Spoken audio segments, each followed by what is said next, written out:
माझे नाव करण श्रीधर पवार. माझे नाव बसवराज गजानन माळी. माझे नाव जमिनी सुनील. आमच्या शाळेचं नाव गडिंगला स्कूल गडिंगला. आमच्या प्रोजेक्टचे नाव आहे स्मार्ट LPG गॅस रेग्युलेटर.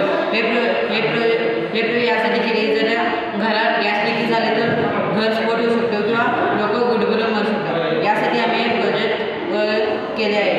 यामध्ये Arduino, exhaust fan, buzzer, gas sensor, servo motor आणि रेग्युलेटर वापरले आहे. हे असे काम करते की जर गटाला गॅस सेन्सरला जर गटा पाठी जास्त वाटले तर रेग्युलेटर आपोआप बंद करते आणि लोकांना सावध करण्यासाठी बजर सावध करते आणि फॅन हवा बाहेर काढण्यासाठी मदत करतो. यामध्ये आम्ही आर्डिनो प्रोग्राम घातले आहे. याचा उपयोग घरामध्ये आणि